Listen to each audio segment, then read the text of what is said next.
Welcome back, brothers and sisters. I am Braden. This is Langley Outdoors, the place where we not only talk about what's going on in this amazing nation of ours, but also how we're going to fix it together.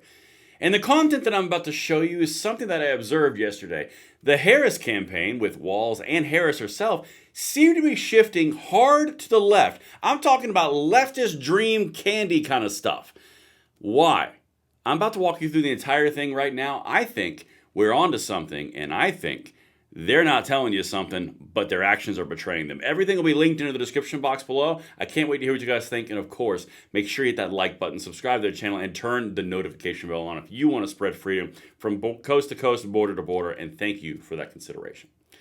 All right, guys, this is my normal disclaimer. You got to vote. Vote, vote, vote, vote, vote, vote. Friends, family, you, vote. Got it? Good. I am not about to show you anything that should dissuade you from voting. If I'm right, run up the score. If I'm wrong, squeak out a victory. Clear? Cool. Go to votewithbraden.com. You can make sure you are vote ready. USCCA's Action Fund has put this together. It's linked into the description box below. It's completely free. They did this out of their own pocketbook, out of their own regard to win and pass our Second Amendment blessings on to the next generation. It's heading your way right now in the description. Make sure you are ready to take part in this victory, and then we're going to hit this. We are heading into the most crucial election of our lifetimes, and millions of the people who share our values aren't even registered to vote. Think about that. My name is Braden Langley with Langley Outdoors on YouTube, and I'm partnering with the USCCA Action Fund to make sure that we do everything that we can to put the right people in the right place at the right time to pass our blessings on to the next generation.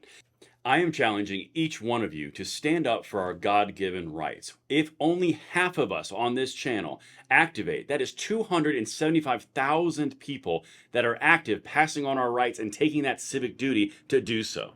Imagine how powerful that could be, and all you have to do is go to votewithbraden.com.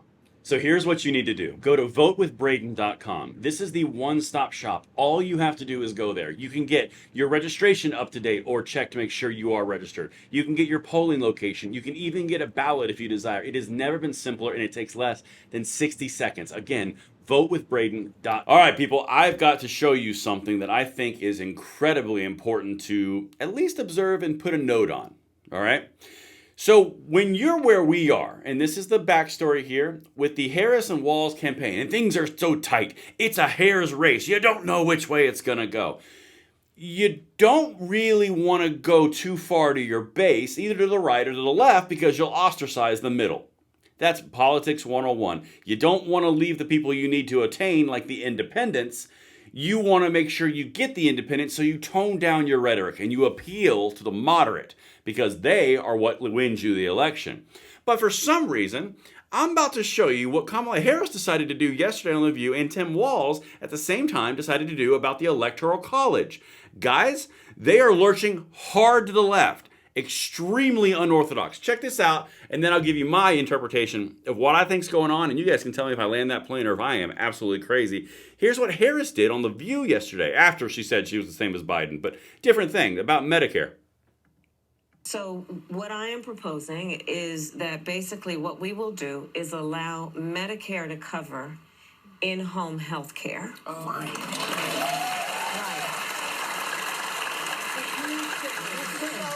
Because we're talking about these kinds of things where it's just about helping an aging parent or person, prepare a meal, put their sweater on. Yes. And it's about dignity for that individual. It's about independence for that individual. Yes.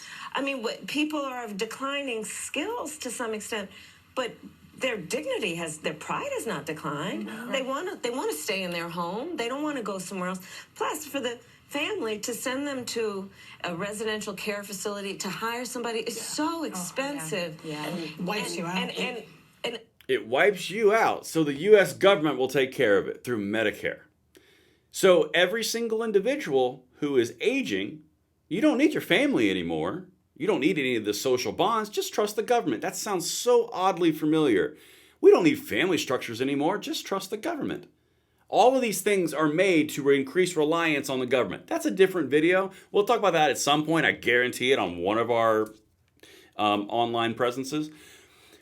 But understand, that's a dramatic expansion of Medicare and Medicaid for the in-home use, okay? That's one. That's a very far left wet dream for the lefties because they want that basically nanny state to protect you while you're old and pay for it. Now let's continue over to the next piece. Again, that's not a moderate position in the middle. That is a leftist position, all right? Look at this. Walls says electoral college needs to go. Hey, real quick question just at the outset. If you need to win the electoral college and you're so confident that you are winning the electoral college, isn't it kind of weird to say that the electoral college needs to go, which is a far left position? You see where I'm kind of laying this out? It does not make sense for them to do what they're doing because this turns off independence. The same thing as the Medicare thing. All of this will increase spending. In this case, you're going to lose all the representation of the smaller states that don't have the massive city centers, basically making the country run by the big cities. Chicago, Los Angeles, New York, Philadelphia. All these big cities will run all the small town cities. That's what this would lead to. And at the exact same time, you have Kamala Harris coming out and saying she's willing to get rid of the filibuster. So understand that the filibuster is the thing that gives the minority party in power, the people who have little power, the ability to resist being overrun by the majority. Does that sound very familiar? So now we're going to go with getting rid of the Electoral College, according to Tim Walz, the vice presidential candidate. Well, that's going to make it run by the majority of the cities. So now you can't elect your representatives through, or your president, or your executive branch because you've gotten rid of the Electoral College. And now that you've gotten rid of the Electoral College, you're going to go ahead and get rid of the filibuster as well. So that way the minority that does happen to sneak in can't resist your desires. Do you see what this is all about? Destroying the minority. This is not about equal democracy. This is about destroying opposition. And then at the exact same time, you could ram through things like the Medicare she just talked about, or citizenship for all, or Puerto Rico being a state, or Washington, D.C. being a state. All of these things are about ramrodding directly over the minority party in power, Democrats included.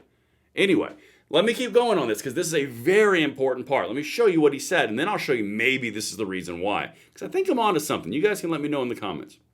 As you can see, came out yesterday, same day Harris did this.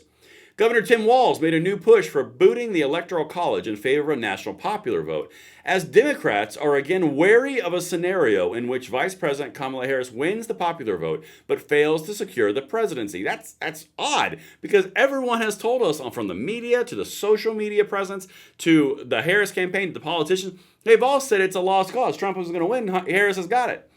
Well, this is kind of a weird thing for them to be saying from a position of power, isn't it? Let's continue.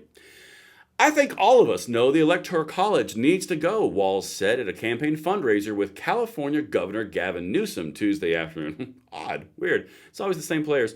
According to pool reporters in the room, we need a national popular vote that is something, but that's not the world we live in. Again, why would you do this if you're trying to court the middle?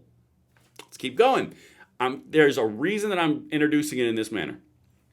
Walz, according to pool reports, made similar comments at an earlier fundraiser in Seattle. Okay, so this is obviously a pattern. His comments are a painful reminder for Democrats of 2016, when Hillary Clinton won the popular vote by nearly 3 million votes, but fell short of the 270 she needed in the Electoral College and lost to Donald Trump. Again, potentially going to lose. Nightmares of 2016, tying it back to 2016. Hillary Clinton, forward, I'm with her. Kamala Harris, we're not going backward. Are you seeing the almost exact thing playing out again? Let's keep going. Walz has been crisscrossing swing states for weeks, but in fundraisers in New York and now the West Coast, he's been vocal in his years-long criticism of the Electoral College, though his stark description Tuesday did spook some campaign officials so close to the election, because it is election malpractice. You want to go for the people in the middle to give you the power you're seeking, the office you're seeking. You don't want to lean to the left unless you have a specific reason. Again, look what they said. Harris threw him straight under the bus. Look at this. Nixing the Electoral College is not a campaign position, according to the Harris-Walz campaign. Kamala Harris, as a presidential hopeful in 2019, said during an appearance on Jimmy Kimmel Live that she was open to the discussion of getting rid of the Electoral College. So, even though it's not a campaign position, it's still there in both of them. They both want to get rid of the filibuster, and now we're talking about Medicaid. Why, I wonder? All right, well, maybe it has something to do with this. This is where it's going to come all together. What we're looking at right now is the Real Clear Politics average. Okay, this is of these specific top battlegrounds. As you can see, the states are right there on the left. And the really important thing that just shifted, and this is very unusual, This one right here, Michigan. Michigan just flipped to Trump. Okay. Pennsylvania. Oops. Still Trump. North Carolina, still Trump. The only two states, according to the Real Clear Politics average, are Wisconsin and Nevada. Or Nevada. I don't know how you say it right, but I think it's Nevada. Now, as we go into this, understand that puts Trump at a 0.3% lead over the top battlegrounds. And he's only got to take one of the ones in the Rust Belt, Michigan or Pennsylvania, and this ball game's over. So now that you've seen that, why would they go hard to the left? Okay, one more thing for you. Maybe this will shine some light on it. This is the Real Clear Politics National Trump versus Harris average. As you can see, Harris is up 0.2 in the Real Clear Politics with about 15 polls representing. They're all blue, so you can't say it's a big, huge Trump conspiracy, a Trump-piracy. However, when you look at something and compare in context, this is really important. She's up by 2 nationally. Look right here. Remember that whole thing I just said about forward and I'm with her and all that in Hillary Clinton? 2016, Clinton plus 4.6 this day before the election. Harris, 2. Well, Hillary Clinton got her butt handed to her. Okay, maybe we can add some different kind of context here. Hey, look, here's Biden plus 9.7 the same day. So you're in the stack in the hierarchy here. You've got Biden plus 9.7, Clinton at 4.5 who lost, and Harris at 2.0. So you could conclude that just by basic math and looking at the observations, somewhere between the math of Clinton's 4.6 and Biden's 9.7 is the line where the Democrat wins with the national advantage on vote. Well, Harris is at 2 and falling. Now the big payoff. Why do I think that they are doing this? And this is a total prediction. This is totally something that is my idea. I'm bringing it up from my own observation. If you feel like the campaign is slipping away from you and you are the Democratic Party, what you're going to do is not moderate your position to go to the middle because you think you've already lost. You're going to go to your far left base to animate your Democrat voters in order to get them to the polls to secure more House seats in the blue areas. You're going to use it as a consolidation tactic to get people in the House so you can potentially have one of the chambers of power. Because in this scenario, Trump wins, he's got the VP and the presidency. He leads the Senate flips. The only thing keeping Trump away from having all 3 levers would be the House. So if the House is the failsafe, doesn't it make sense that they would go hard to the left on things like Medicare and getting rid of the Electoral College less than a month out of the election in order to animate their base, which is why they would go to all of these far left little weird places where they're doing all their press tours and screwing up. Mainstream media, 60 Minutes, Call Her Daddy, which is the weirdest name for a podcast on the planet. All of this stuff makes sense in that hypothetical, but it's just a hypothetical. Let me know what you guys think. Make sure you vote, your family votes, and your friends vote, and I will see you on the next one. I'm Braden. See you later.